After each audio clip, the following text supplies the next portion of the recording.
Let's look at how to use Figma Design to create some basic shapes for the laser cutter. So the first thing you're going to do is, after you log into Figma, look up in the top right-hand corner of the screen, and you want to click on Design to create a new blank design. Now, what I'm going to do is start by using these tools at the bottom of the screen to create my basic shapes, and then you can go in and edit the shapes or the text for what it is you want to cut on the laser cutter. So here you can see the shapes tool. There's a rectangle tool to begin. So if I click on that and then come to the middle of my screen, I can click and drag to create my rectangle shape.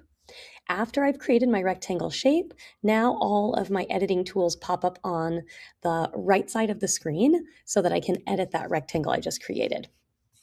If I want to create something else, I can click that drop-down menu and grab a different type of shape. And again, click, hold, and drag to create that shape.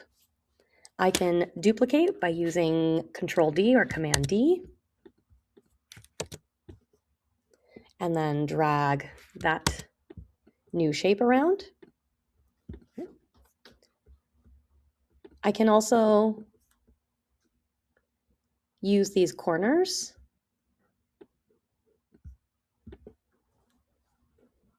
to change and adjust the rounding of that shape.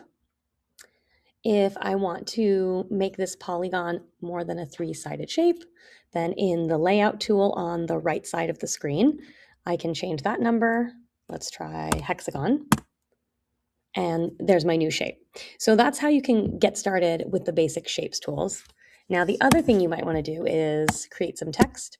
If you're using a laser cutter, then you could be creating this text to cut out the word art that you're making, or you can also export it to etch the word art. But in order to make text, I just come down again to this toolbar at the bottom, click the T for text, click on my screen, and then type the word that I want to create. When I click away from that word, now I can drag these corners to increase the size of my text box if need be. And I can click on my, I double clicked to highlight the word I'm going to edit, and then come over here on the right side of the screen again. And if I scroll down, I find font size. I'm going to make this pretty large here to start. I find my fonts.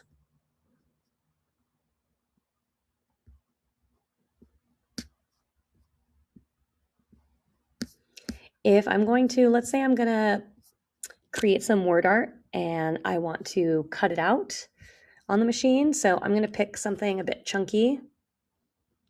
This will work. What's this? Here we go. All right. And then I'm going to center my font for a minute, although it doesn't really matter.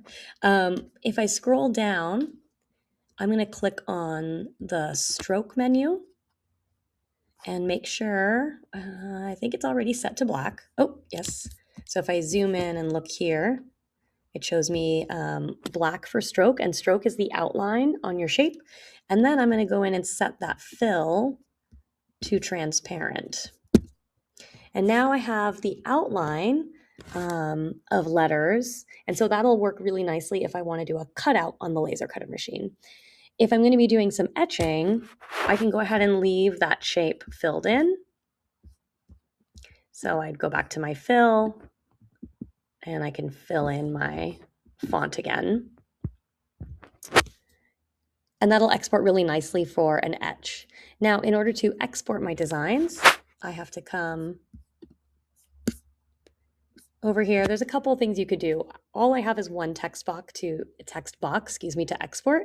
And so when I selected that and I scroll down, all the way on the bottom of that editing menu is the option to export.